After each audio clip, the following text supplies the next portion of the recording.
The following program, The Lightning Strike, is sponsored by Mohammed Fahim, and to the extent applicable, their guests. The views and opinions expressed therein do not necessarily reflect those of Heartland Signal, LLC, or its management. Get ready to be jolted out of the ordinary and into a world where conversations are charged with intensity and facts. The Lightning Strike Talk Radio with your host, Mohammed Fahim, broadcasting live from the heart of the city on Chicago's Progressive Talk Radio, WCPT 820 AM. Welcome to a radio show that charges through the airwaves with an electricity like no other. Here's your host, Mohammed Fahim. Good morning, folks, and welcome to the new format of the Lightning Strike. I'm your host, Mohammed Fahim. Joining me today on the radio and on Zoom and on Facebook and YouTube and everything are our panel and co-hosts. So we've got Ken DeLuke, we've got Paul Moose, we got Read Bible, we got Adriana Alvarez and Dolly Silverberg. And joining us also on the phone lines are Dr. Sheila White and our person of the week, who will be joining us at about 9:14. So we got something good going for you today. And I just want to make sure that we talk about some of the current topics that are in the news. And we're going to talk about the Posse Comitatus Act. Can the military really stay out of civilian affairs? And Reed is going to have a long rant on that. The spy games that are going on in Nevada.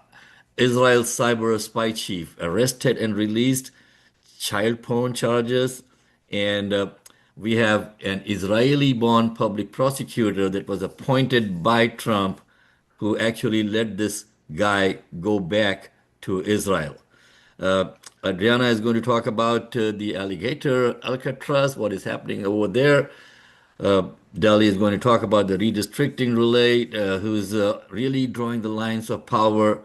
And also Gaza is on the brink, as we all know. There's a full-blown famine declared in Gaza City with nearly 500,000 people facing catastrophic hunger as aid restrictions and fighting push the crisis to historic levels. And it is our money that is funding this genocide. So if you want to call in live and talk to us, the number to call in is 773-763-9278. And the number also you can text us is 773-763-9278. You can leave a message anytime at 312-857. That is 312-TLS-8182. Let us get the ball rolling. Gentlemen and ladies, thank you so much for joining the new format. And I am really pumped up about what we are doing over here on Zoom now. So if you want to talk to us again, the numbers to join is 773-763-9278. Maria Muzaffar has also joined us. And good morning, everyone. Who wants to take the lead and go with it? Let's see. I want to see if Reed can join, can jump right in with what you want to say, Reed. We're going to go a little bit deep into, can we really have the army come into cities? What is Trump up to? Well, I like to do a little history behind these things real quick, is that the Posse Comitatus Act was passed in 1878 after the Reconstruction period, and it has sort of a racial component to it in that it was passed by racial segregationists back then in order to keep federal troops from interfering with their use of Jim Crow laws, interestingly enough. And it was inspired also by the Revolution of 1776.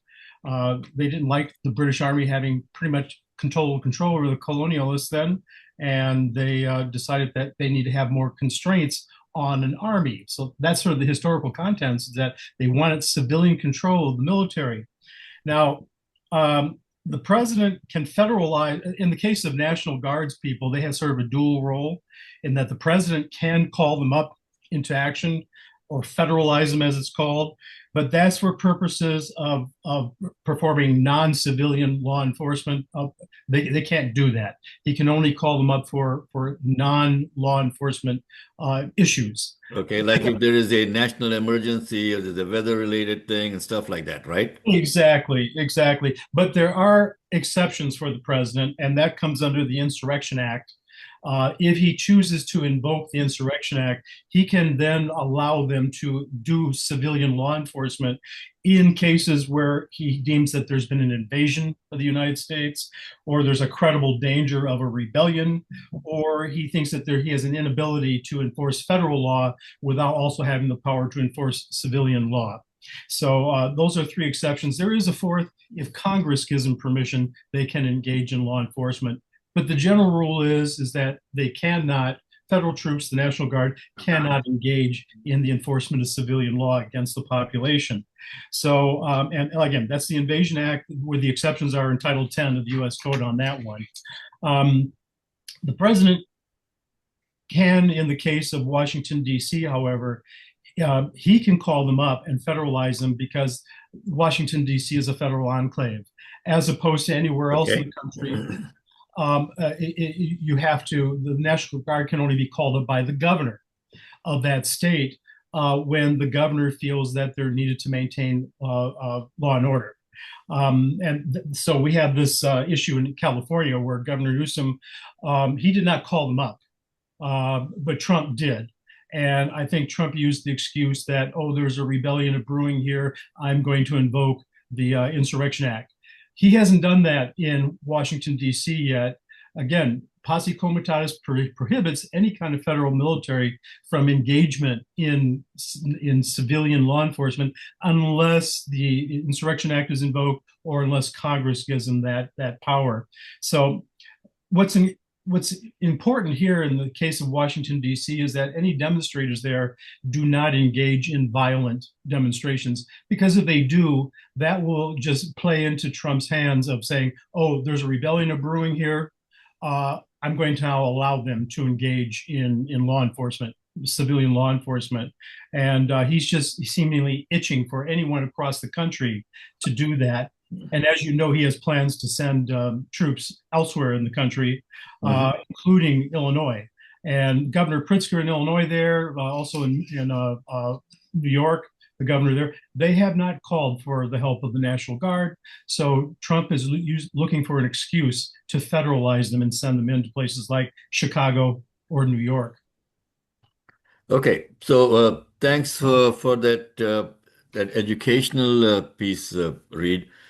What I wanted to also talk about, folks, is it specifically says that Congress has to approve that, right? Right. And Congress also has to approve the declaration of war. And so far, the Congress does not seem to be doing its job, Reed. So how do we get our Congress people to actually do the job that they're elected for? And that's a question for the whole panel over here. We got 1 minute that we need an answer for this.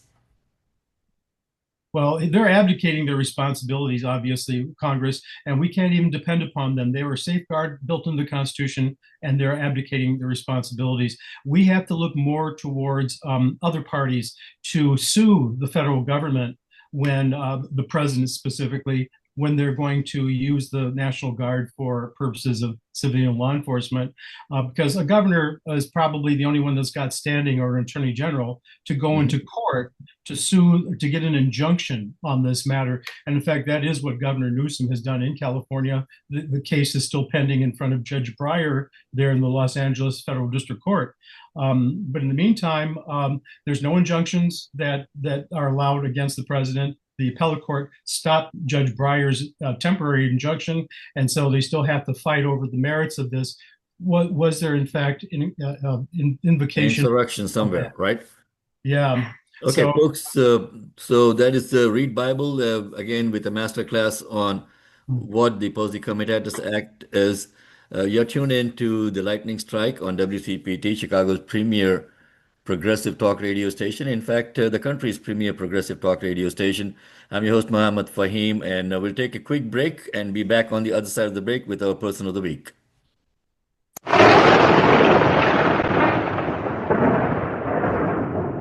So this seems to be working very well. Calling all residential and commercial property owners. If you're like me, you're sick and tired of paying high electric bills, which, by the way, are on the rise. You're also we probably can unaware talk of the between federal, us state, and utility while the ad is incentives that going you on. qualify for. This Take is out not a going to piece go of on the paper air. and a pen and write down this number, 630-785-0031. Again, 630-785-0031.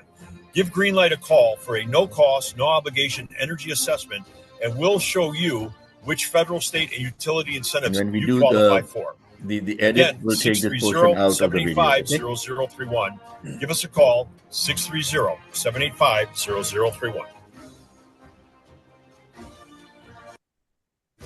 Welcome back to the Lightning Strike with Mohammed Fahim. Good morning, folks. Welcome back to the Lightning Strike. And I would like to welcome Dr. Sheila White to introduce our person of the week now. Good morning, Sheila. Good morning. Good morning. I would like to introduce our person of the week. His name is Don Clark, and he is a voice actor. Voice actors are auditory performers, and they work on things from video games to commercials, audiobooks, movies. Anytime you see something on television, there is a voice actor most of the time involved in commercials. And he's a dynamic individual with a magnetic personality, a radio personality as well. I'd like to welcome Mr. Don Clark to the Lightning Strike this morning. Welcome, Hey, Don. I would love to see him. Sheila. How are you? I would love to see Don on the video over here, man. We wanted to see your face, not just hear your voice. Don, what's up? That's why I always like the anonymity of radio. That way I can, everything was fine until the internet came around. Yeah, I always say that my face is made for radio, so I know what you mean. There you go. Okay. You know, Don, I wanted to talk with you a little bit about why you got into this. When did you know that you had this melodious voice to go into, audio performances? Well, radio was something that I always wanted to do. When I was 6 years old, I had my brother was actually doing concert promotion at the time. And this is late 60s, so it really wasn't called concert promotion at the time. It was just working with bands.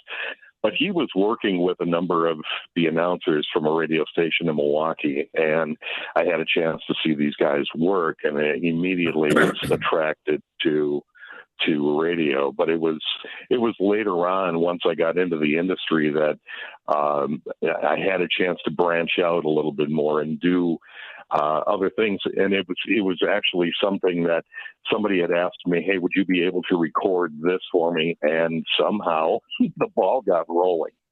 And it hasn't stopped rolling since. I'm very grateful for to be able to do this. And I've always, my wife has asked me a couple of times, she said, are you ever thinking of retiring? And I said, as long as the voice holds out, I think I've got a gig. It's funny because Mohammed, he is sought out as a very, a person that introduces guest artists like Buddy Guy.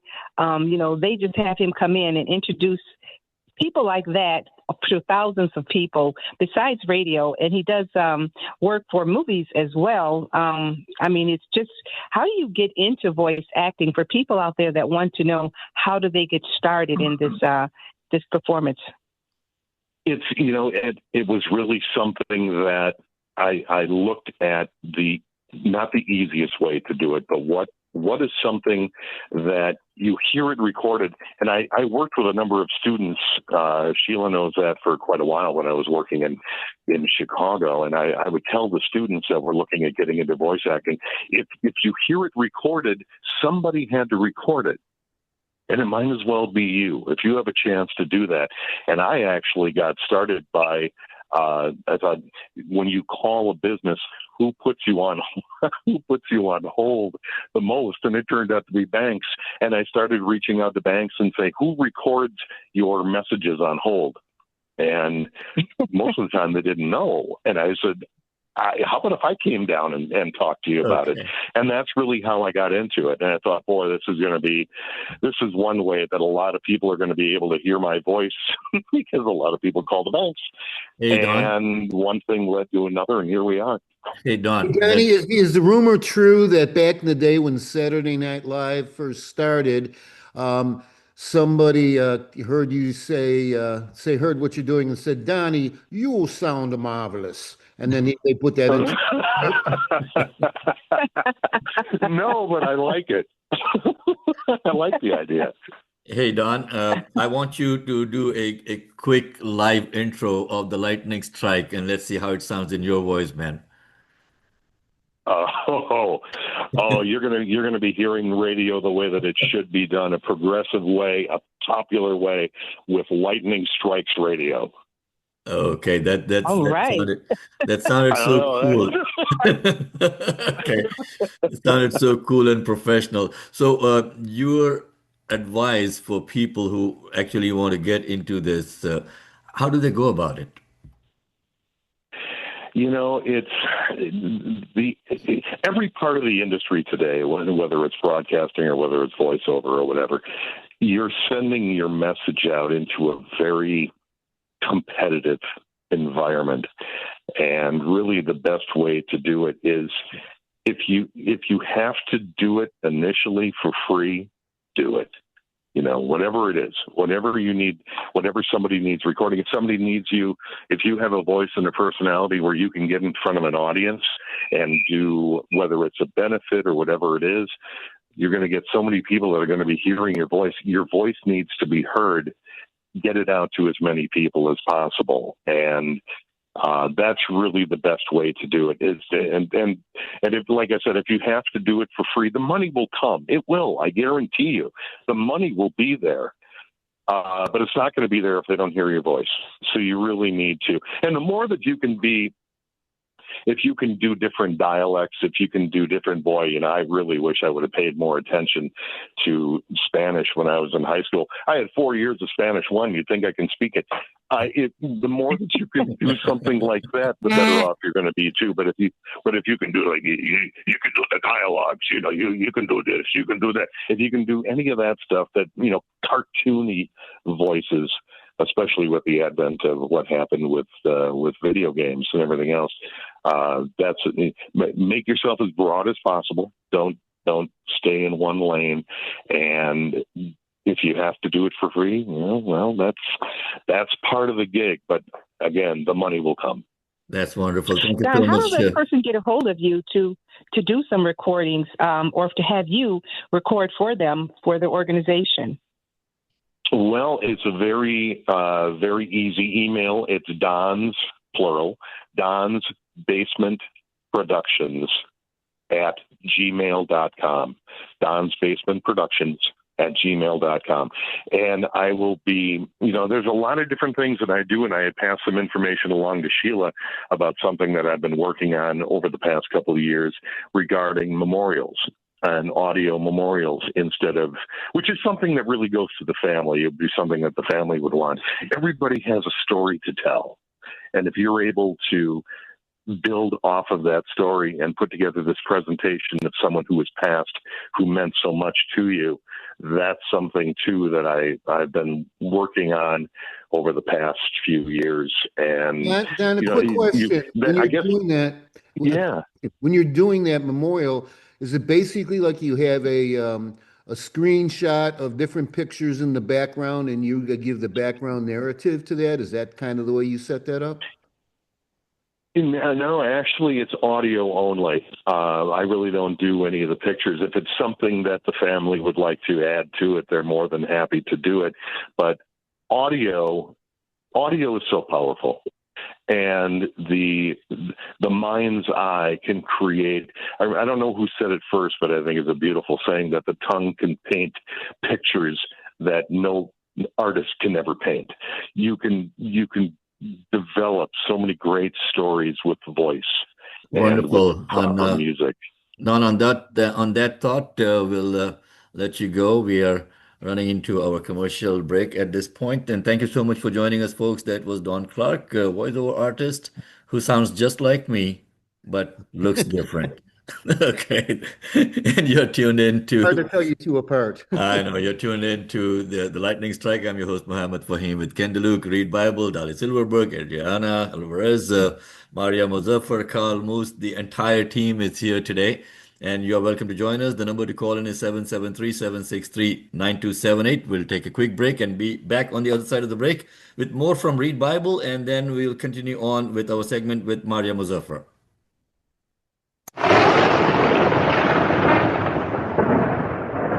Guys, I love this new format. What do you guys think? Calling all residential and commercial property owners. If feel you're like like there's, me, like, you're sick and some, tired of paying high electric bills, like, which, by the way, are on the Yeah. rise. people You're also talking over probably each other. unaware It's of the kind of hard federal, to state, hear and one utility incentives that you person qualify versus for. another. Take out So a piece of maybe paper there's and a way pen we and could write get down like this number: WCPT's volume, for that output to be a little 630-785-0031. bit lower Again, when everyone else is talking. No, when we are talking like this, 630-785-0031. they're not listening Give to us. Greenlight a call for No, a I know, no-cost, but just no-obligation like so we energy can also assessment, hear and individually we'll show each other on you the Zoom. Probably which not federal, because state, they're and going utility full incentives blast on you the radio with qualify this. for. Again, So, but if you 630-785-0031. look at Give us a the call, chat, he's communicating with us on 630-785-0031. the chat as to who someone's calling in and stuff. Welcome back to the Lightning Strike with Mohammed Fahim. Good morning, folks. Welcome back to the Lightning Strike. We come every Sunday morning, and starting September 7th, we'll actually be coming in from 8 in the morning till 10 in the morning for 2 hours. And there's going to be a lot more programming that is going to come in. Continuing the conversation, Reed, can the president force a state to accept these National Guards coming in and trying to do law enforcement activities without the approval of Congress? Technically, the answer to that is no. However, in California, we see that Trump is attempting to do just that, and Governor Newsom has brought a civil suit to get an injunction against it. It is still pending. We'll see how the judge rules on it. In the meantime, we have a problem of that judge that's handling it now did issue a temporary injunction against Trump's use of National Guard to do civilian law enforcement. And the Court of Appeals reversed that and said, and sent it back down to the district court and said, you guys have to work this out on the merits. But for right now, Trump can do what he's doing. So it's always. Well, Trump is trying to do a lot of stuff, folks, which is not legal in a lot of ways. And I think he's throwing everything on the wall, hoping some of it will stick. I wanted to play a little clip of Governor Rauner actually fighting back on so many fronts with Trump now. I mean, our governor has to be up at all hours now, trying to counter stuff that Trump is throwing at every state. Here's a quick clip from the governor about the workers' protection laws and all of that the federal government is trying to strip away. Which governor? Worker protections that Trump and Congress are trying to destroy, protections that were established under the Federal Occupational Safety and Health Act, the Fair Labor Standards Act, and the Coal Mine Safety Act. This new state law means Trump can't take these rights away from Illinois workers. Nope, we lost it. With my signature. So that is something that the governor just signed also into law. Our governor is fighting back, and I'm so proud of our governor for fighting back. The problem that I am having is with some of the candidates that are running for Senate now, especially with what is happening in Gaza and the Middle East. None of them have really come out with a statement except for Dr. Robin Kelly recently, who issued a statement about restricting the supply of arms to Israel. She's going to sign up on that law that is being proposed. The others, Krishnamurti, Juliana Stratton, and I believe Kevin or somebody who's also thrown his hat into the ring. No talk on that, no response on that. And that is something that I am concerned about at this point. Hopefully they will get the hint and come on board. I want to talk more about that later on as to what is actually happening. Continuous massacre of innocent people, not just in the Middle East. There's a lot of other places in the world that this is going on. And our lawmakers are just shutting down on that. No response at all, except to say, oh yeah, we got to protect the right of Israel to exist. Yeah, no one is debating that, okay? But where is the right for the Zionists to kill innocent people? That is something that we need to have an open discussion about. And when someone talks about it, it is like you're anti-Semitic, so we're going to shut you down. That has been going on for quite some time. And I know Ken and I have had a discussion. Ken is like, man, don't need to talk about that this much. Yeah, Ken, we do. If we don't, the next generation, the coming generations are going to hold us accountable as to when you saw something happening, why didn't you say something? And that is, it is not just me. There are so many people now. Even Marjorie Taylor Greene and Tucker Carlson have completely turned the way that they were talking about, because I think they're finally realizing that a just and merciful God, whether it's you call a Christian God or a Jewish God or whatever, God does not permit or like this kind of an approach from so-called people who are trying to protect God's children. Jesus, I don't think would ever approve of what's happening. So I just want to leave my rant on that one. It's 9:29. We have got Maria Mozaffar on the line with us, and I'd like to bring in Maria Mozaffar to join us. Good morning, Maria. Good morning. Good morning. I want to lead with the note that you left with your rant, actually. So I do agree with you. Throughout the country and throughout the world, we need to address dehumanization, and we have to address policies that confront dehumanization and starvation of children.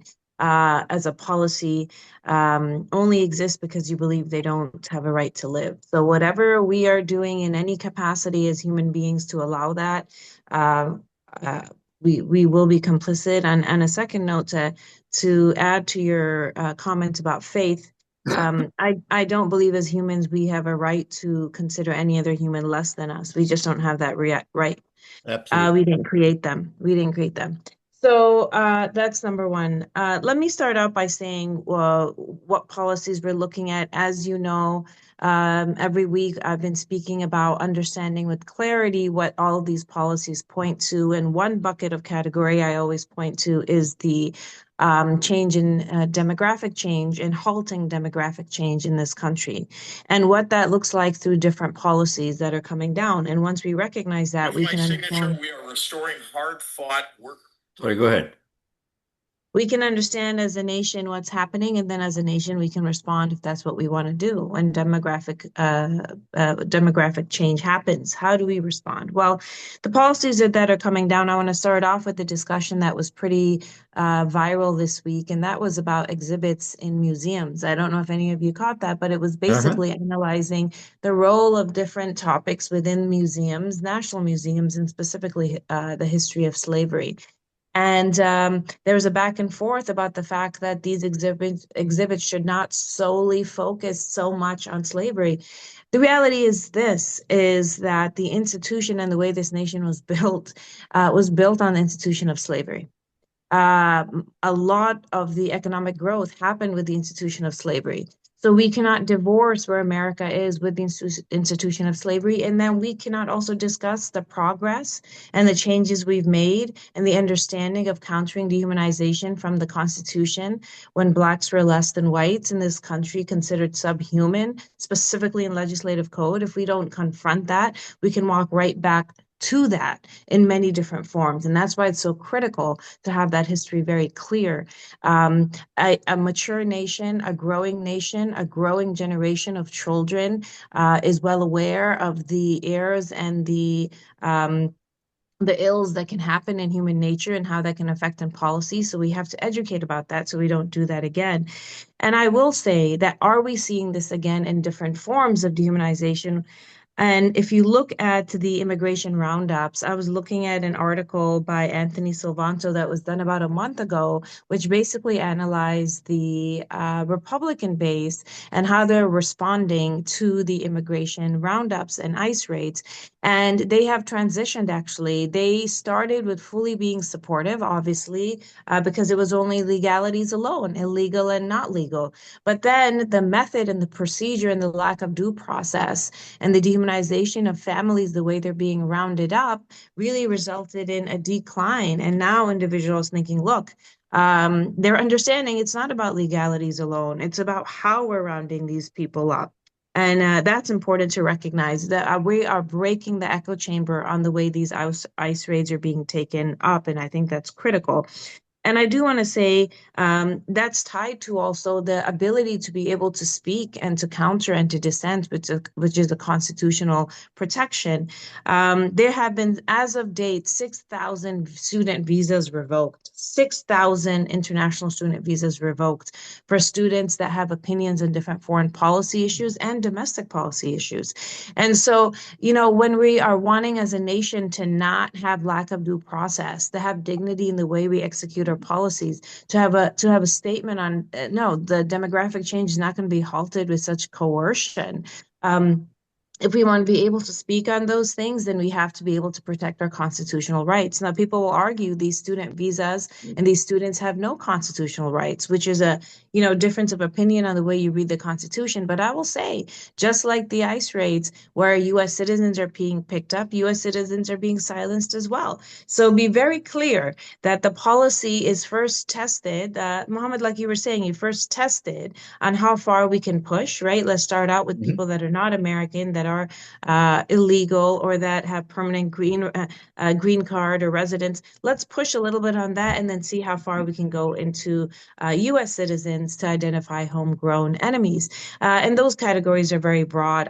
I'm not going to focus on which political party and agenda really wants to push this through, because I'll tell you this can only happen and exist because there is a negligence in general on our part of the citizenry and both political parties to allow something like this to happen, that we're having these discussions. The last thing I wanted to say is the funding, the halting the funding for sanctuary cities, Chicago and LA, and judges have fought back, and Judge Oreck specifically found the push on restricting funding for sanctuary cities because sanctuary is not defined. It's not really defined clearly. It's coercive and unconstitutional. I will end with this paragraph, and this paragraph is about a woman, Lisa, from an article who lives in Oregon, and she says about her family, normally they'd be in Oregon picking cherries at this time of the year in the summer. They're among many migrant workers who travel to different locations along the U.S. West Coast as the seasons change to provide cherries for the rest of the country.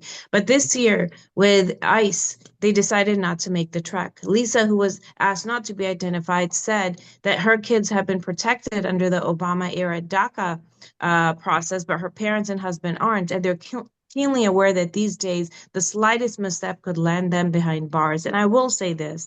Yesterday, I saw a young father. He couldn't be more than his early 20s, begging the ICE agents. They said, my wife just delivered a newborn. She's alone with the newborn. And I'm assuming he probably stepped out to get diapers, stepped out to get formula, something. He said, please, I'm begging you. Now, what we have seen in the process that these individuals are being picked up and then the families don't know where they are. So I want you to imagine, to humanize this, a newborn baby and a mother lying in bed waiting for her husband to come back with diapers and formula, and she has no one to call. That's where we need to end. That's what we need to understand. It's on our nation to recognize who we want to become. And it's going to be on our conscience, Maria, when our next generation asks us, why didn't you say something when you saw something? And that is what keeps me up at night. And folks, there's a lot of people who are coming out now and lending their voice to what our country has become and where our country is headed. Some pretty well-known voices, and I'm going to be playing a lot of clips going forward in our shows from different celebrities. What is happening to us? Where are we? We're proud to call ourselves as a Christian nation at one time, right, Reed? Absolutely. And another thing about this, Mohammed and Maria, is that DHS is authorized to grant parole to undocumented immigrants, who, especially the ones who are contributing to our economy and not engaging in any kind of criminal activity. So we can do this in a much more humanitarian way until they can get legal status when we hopefully revise our immigration system here. We were supposed to be going after the criminal aliens, not the people that are here undocumented, but are contributing to our economy. We're shooting ourselves in our own foot by doing this. Yeah, there was a clip that I was trying to get to. I'll probably get it for next week, where Governor Pritzker is asking, when they have gone through and they have sent away every single person that they want to send away, and our problems still remain, who are they going to blame next? Yeah. And that is a clip that I'm going to really dig it out for next week, folks, and hopefully play it. But I want to go to Carl and Ken in just a minute. But I still want to emphasize that what is happening over in Gaza again is an abomination. And here's Jon Stewart talking about it. And I'm going to be playing a lot of these clips from people who are more well known than Ken and I and Reed. Here's Jon Stewart. Crazy person. I feel like I'm watching something that is so self-evidently inhumane and horrific. And to be told that I have to shut up because I risk the Jewish state by speaking out, but I know what I'm seeing. And I have a moral clarity about what I'm seeing. And what I'm seeing, I think, as someone who was raised in Judaism, that's what taught me that this is wrong. What I'm seeing happening in Gaza is wrong.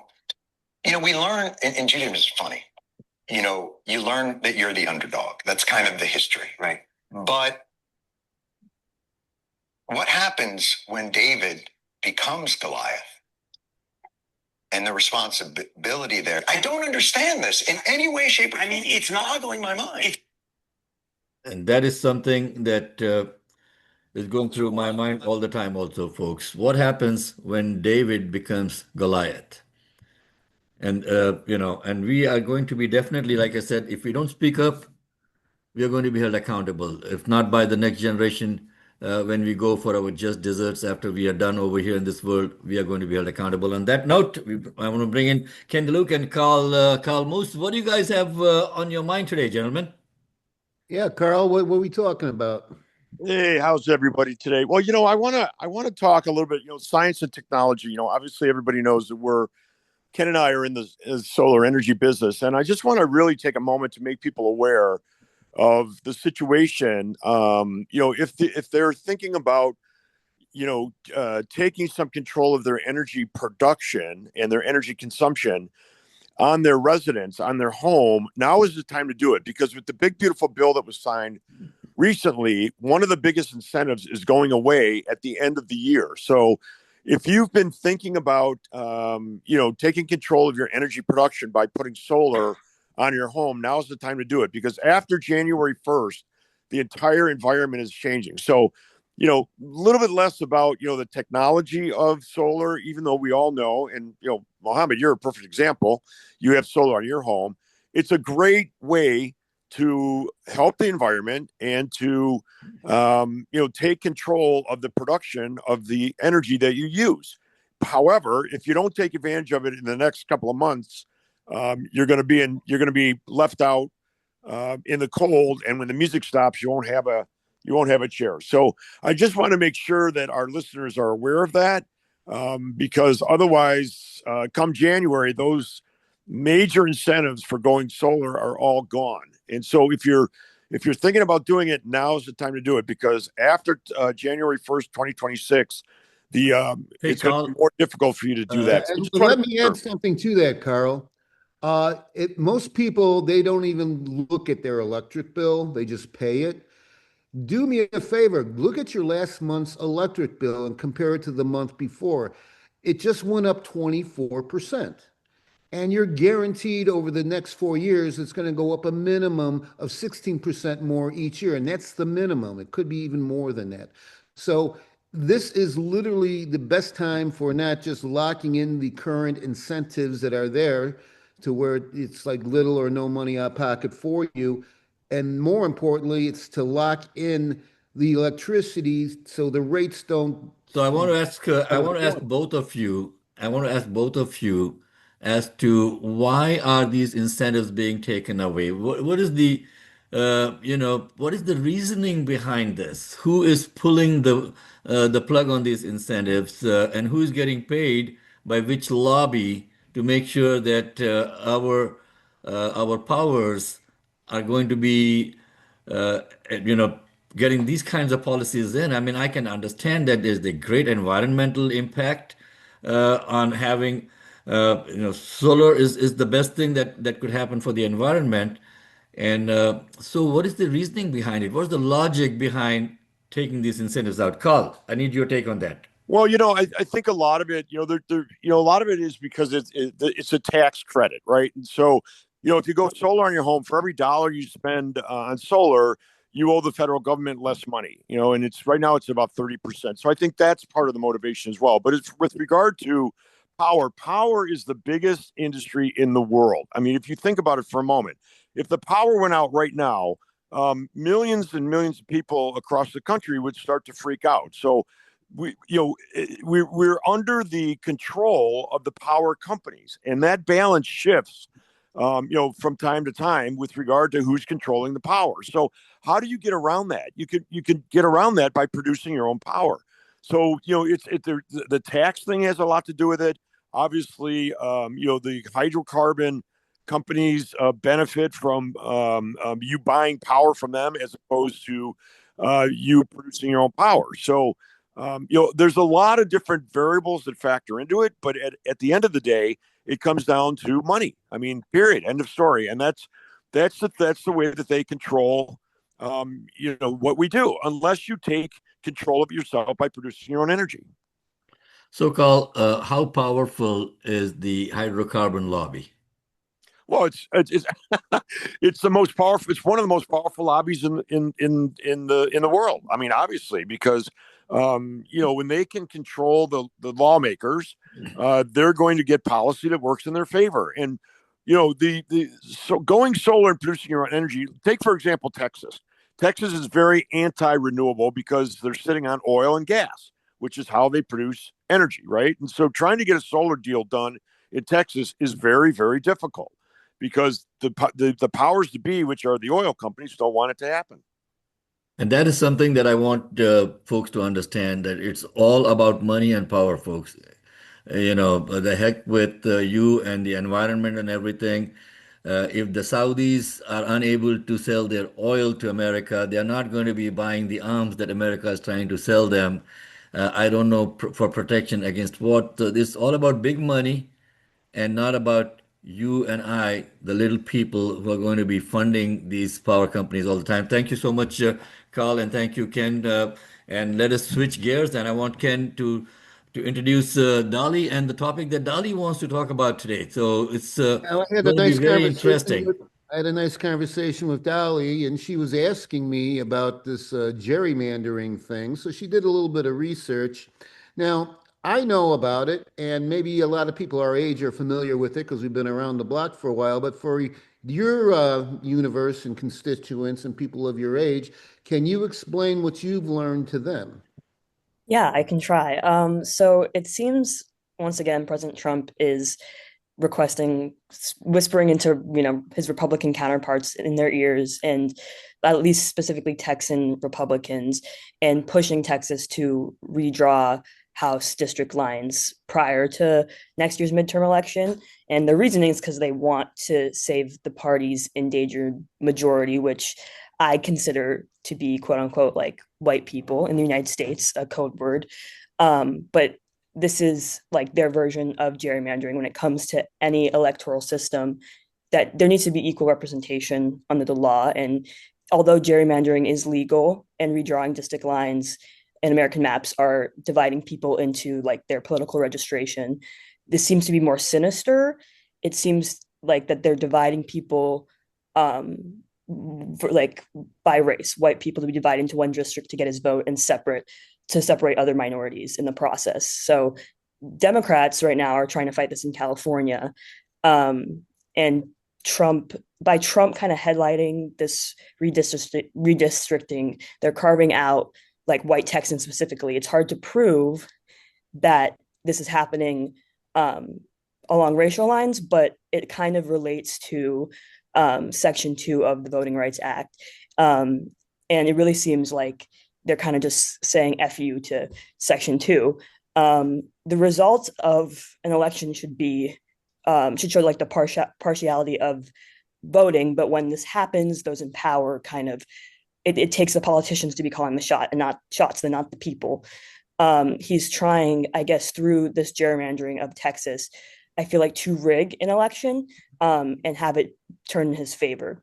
Yep. So Um, California is kind of countering what Texas is trying to do now, Dali, also, because Texas is trying to add five more Republican-leaning seats.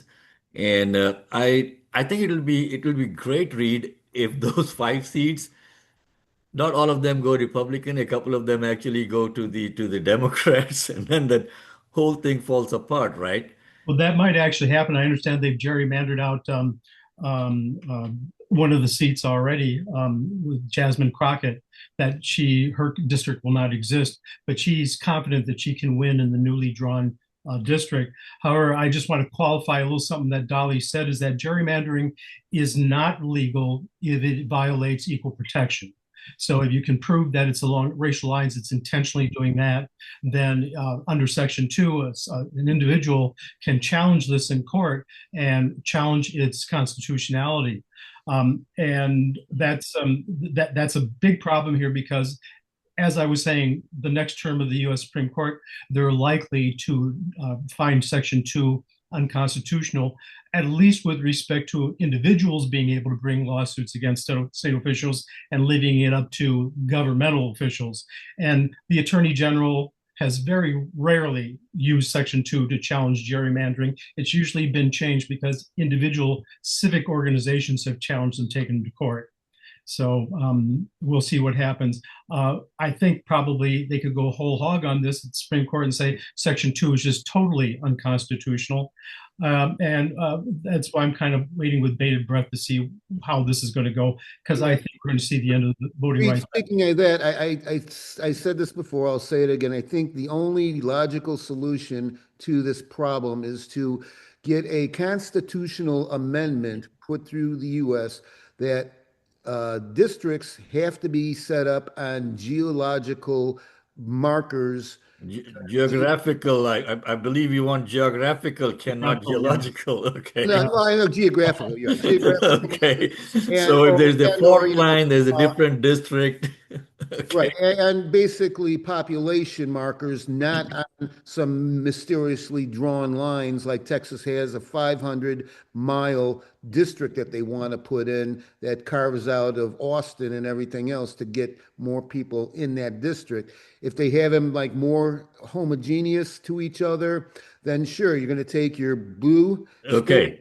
your red states and you're going to turn them into purple, and then the politicians will have to be beholden to their constituents and not to their party. Well, you know what, Ken? Let's go. I mean, we have to see the other side of the equation. I mean, we live in Illinois, California, so let's be fair. It's just not Republicans; it's across the board. So I think your solution, Ken, is one that does make logical sense. But it's not. This happens every 4 years. It's not something that's just happening right now. Illinois, if you look at the map of Illinois or some other states, it's pretty pretty obscene as well. So we just need a better way of doing it. They've been gerrymandering since the 1800s, and it's a little ridiculous. And Carl, when I was running for Congress in the 8th district, you should have seen the map of the district. It was so ridiculous. Like one side of the street is going to be the District 9, and then further on, a couple of blocks away, is the District 10, and then on the other side is District 8. So when we were collecting petition signatures, it was like crazy. I mean, we really had to jump through hoops. And speaking of jumping through hoops, they make it virtually impossible for an independent candidate to challenge the two-party system. And folks, do remember that we have the elections coming up, midterm elections, which are going to be so important for our country. If you have not registered to vote, please register to vote. We have the primaries coming up in March, and make sure that you research the candidates, you research the issues, and especially hold the people who are already elected, hold them accountable. And in my view, Reed, every single congressperson now should be primaried, not just a select few. Every single one of them who have not done their duty to the country and put our country first should be primaried. On that note, let us see what Adriana has to say today. Adriana, good morning. Good morning, everybody. So I did a little bit of research this past few days on alligator Alcatraz and what's kind of going on over there. Okay, so So, the Alcatraz, the alligator Alcatraz. I mean, what a name. Go ahead, Adriana. yes, so that is one thing. Just the names in general that they're making for these detention centers are trying to be a play on words of wherever they're located.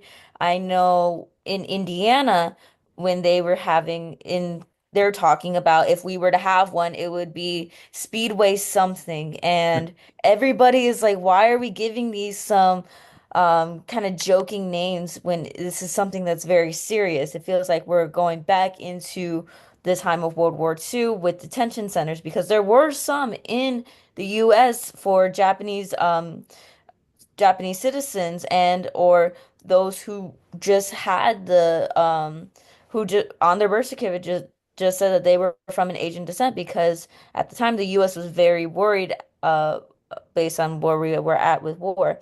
But moving forward from that, U.S. District Judge Kathleen Williams issued a preliminary injunction halting further expansion of alligator Alcatraz. Now, the reason why that this had happened is because there is a bunch of different issues when it comes into environmental human rights and also just that the legality of it all. Now, for the environmental concerns, it is that it is located in the Florida Everglades, and this is an ecosystem that is federally protected, but we're building on that federally protected grounds and kind of ruining it and disrupting that like fragile ecosystem. Hmm. And there's a lot of different endangered species that are there, such as different bird species and um, a lot of insects that help the Everglades to thrive. So they're kind of ruining it in that sense. And then also the flooding and water contamination because the Everglades is highly flood prone, and reports show that the detention site has already experienced standing water and sewage problems. And alongside with just disrupting the wildlife, it also has the climate vulnerability that the site's hurricane prone and low-lying floodplains. So it's raising like a fear that it has a toxic runoff system, and in mass evacuation, they're in events of storms. So this is a very big issue for the environment aspect of it, but then also that this is built on a native tribe land. And they're trying to sue them because this is supposed to be protected by the government, yet the government is using this grounds to push their own agenda. Now, there were some different news sources throughout this week and even just in the past 24 hours. And there's how they said that they're trying to push this back and say that within 60 days that they don't want this facility to be in use anymore. Right. And there is, let me see if I can get his name. I just had it right here. Governor Ron DeSantis. DeSantis, Yep. yes, Governor Ron DeSantis had said this, and this is something that kind of pushed me back because it's just, so this is what he had told news sources. He said, we totally expected an adverse ruling. He told Fox News and he told CNN. He told a bunch of these different news sources. We also knew that we were going to immediately appeal and get the decision stayed. So we will ultimately be successful in this. It is not going to stop our resolve. We are going to continue what we need to do to help the Trump administration remove illegal aliens from our country. You know that it is mandated that they have. So we anticipated this, but I don't think that this will be in the end. Alongside with this, they also want to build another detention center, and they gave it another name as well as Deportation Depot. They want to keep doing this. But my thing that pushed me back is that they knew that they were going to have issues with this, and yet they're still going to move forward. Also, alongside with that, when government officials give out these statements when it comes into immigration, they love to use the words illegal aliens that yes, foreign to our land, but it just feels so wrong to call somebody an alien. They can't say undocumented individuals. They can't say something else. They have to say illegal aliens because it's kind of like they're being demeaning towards people who, yes, we want to get the criminals out of our country. We want to get those who are terrorizing our country, but they're also taking away people who, as we said earlier, that are working in the US who contribute to our taxes, and they're taking and ripping families apart. Well, Yeah, it's let me say something 9:58. about that too. Hold on. This is important what you just said. Yep. They're contributing to our taxes. They're paying FICA on fake Social Security numbers. And what that means is they're contributing to it, but they can never claim from it. So it's a net benefit to the economy of what they are doing. Now, if you take all these workers out there and there's less production, that means there's going to be a higher inflation rate. You're going to be paying more for stuff. And then when you have what I call TFIST, which is Trump's Federal Insane Sales Tax, that's the acronym for that, by putting on these quote tariffs, you're even going to make that pressure significantly higher still. I have a homework assignment for everybody who's listening. Call us on our number and leave a message, 312 TLS 8182. Leave a message there and tell us your personal experience and things that you buy that have to. Okay, our outro music is coming in, Ken. So on that note, folks, you've been tuned into the Lightning Strike. I want to thank Read Bible, Ken DeLuke, Adriana Alvarez, Dali Silverberg, Carl Moose, and Sheila White for joining, and Maria Mazar for joining the conversation today. We'll be back next week, same time. And September 7th, we'll be on from 8 o'clock in the morning. You've been tuned into the Lightning Strike. I'm your host, Muhammad Fahim. Thank you all for listening today.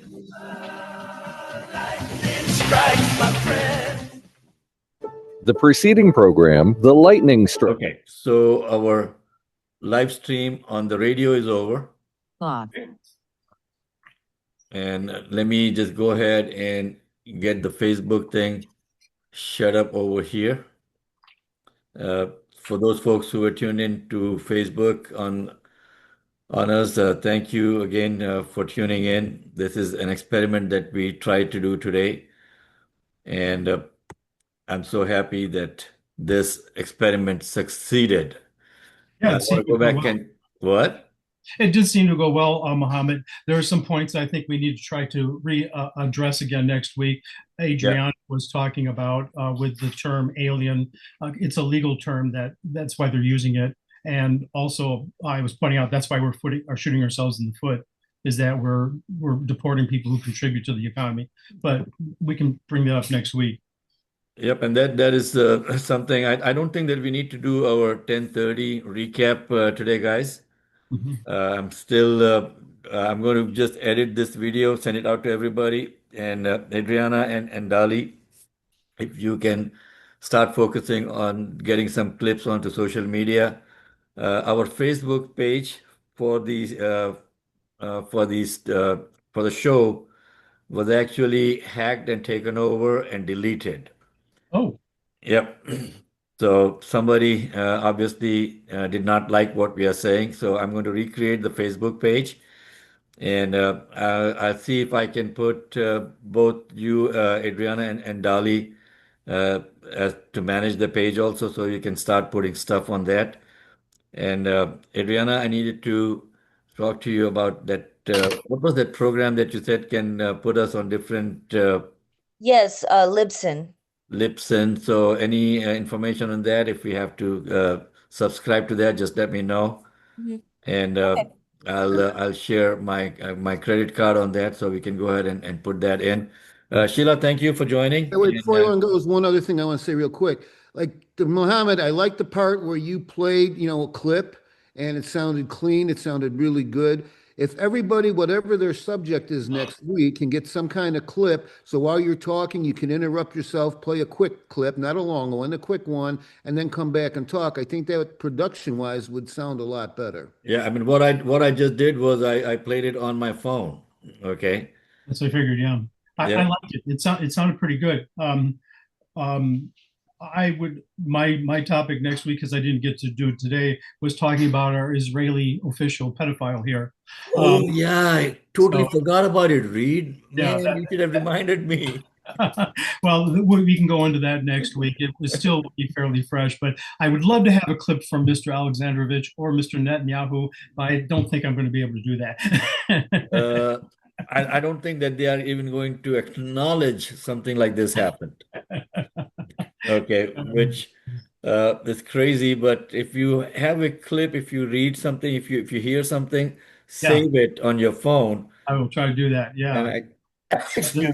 There, bless you. There's an alien there who's a criminal alien, but we're okay with him coming and going into the United States, molesting our children. So, Yep. And let's not forget that we do have a criminal who is the president of the United States now. yeah, Okay, and a lot of the people that he's surrounded with have been, I mean, they've been officially declared as criminals. Okay, exactly. so that's the country we are living in. But hey, let's continue the fight, folks. Thank you very much, Dolly. You have a safe trip, and hopefully your record player will go safely with you. Okay, I have a quick question. sure. I know, so we talked about recording ourselves and just based on like topics that we're hearing about that we kind of want to talk about, a short clip for social media purposes. I wanted to know, I do have some peers that they are aware of like what's going on in our country. They have different takes. Could they also submit one as well? And if all of their facts line up with Absolutely, all that, absolutely. they As can. long as make sure that we verify the sources. Yes, I would, because they heard they tuned in and they saw what we were talking about and they thought it was very interesting. They liked the very short formats of what everybody's saying and they had asked me if it was possible if they could send in something and I wanted to make sure that that was okay and Not if only is it just okay, it's encouraged because when we go to the 2 hour format, we're going to have to fill in more time, and that's perfect to do. okay. Yeah, Yeah, and I'll ask you if you just have send. someone, Adriana, Mhm. that would like to join the conversation, just let me know. And if you are comfortable with them, share the Zoom link with them so they can actually come on Zoom and have their face on video. Yes, Okay, yeah, yes. I will definitely talk to them and then I will send an email saying here's what they are, here's who they are, here's what they're talking about, and if they just want to send a clip or if they want to join the Zoom call. Perfect. Thank you all very much. So we'll be seeing you next week, Sunday. And then we have a couple of other programs that I'm getting into, but next week is going to be busy for me. And if you need to talk to me, just send me a text and I'll get back to you guys. Okay? I would And like on to the ask. 19th of September, we're having an event to help a judge who wants to become an appellate court judge. There'll be a lot of high-powered people there. So if you can mark that off on your calendar, on the 19th, it's a Friday. It goes from like 6 to 10 or whatever. So there'll be food and stuff there as well. What was Okay. that a local judge race in what district? Where is It's that? going to be in the Appellate here. court for the 3rd district, Reed. Okay, Illinois Appellate District. Yep. So just as an educational aside, there are 5 appellate courts in Illinois. Mhm. Each appellate court has 6 judges, Yeah. and they hear cases in, I think there's 3 judges assigned to a case. Okay. So we already have 3 of the judges that we supported last time. They got elected. And that is cool. So there's one position open. The primary has got two people have already signed up for the Democratic primary, and they're both going to be there to collect petition signatures. Just as an aside, again, folks, when you are collecting petition signatures for the primary election, you're allowed to collect petition signatures for candidates for the same position if they are from the same party. So you cannot sign for someone who's a Democrat and then sign for someone who's a Republican. But there are 2 Democrats running for the same position. You can sign for both of them. That is what the electoral law is. Okay? Right.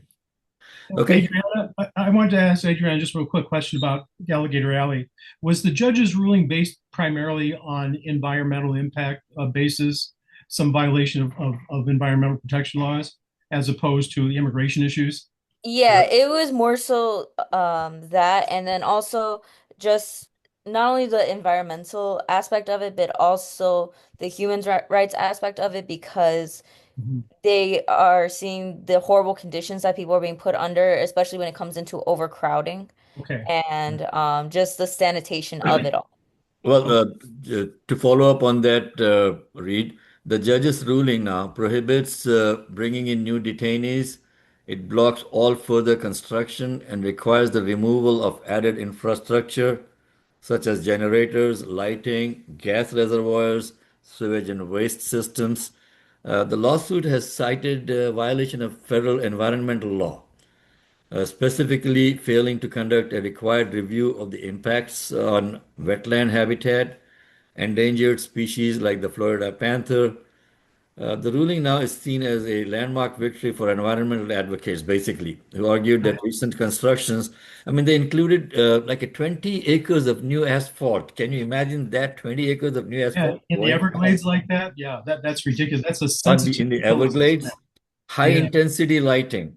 I yeah, mean, that's it, ridiculous. it is ridiculous. So that's where we are, and we will continue with our pedophile next week. Okay. And I think maybe Reed, you and I can do a personal Zoom on that, and just get that up on social media, just on that one topic. Okay. All right. We can do it. We can talk And about we that. might even invite Ken for that. Yeah. I've given up being a pedophile back when I was 5. You're not Okay, guys. claiming any expertise in that area. Okay. All right. Okay. Good morning. Have a good one. Bye. All right. Everybody have a good week. Guys. Bye-bye. Talk to you Friday.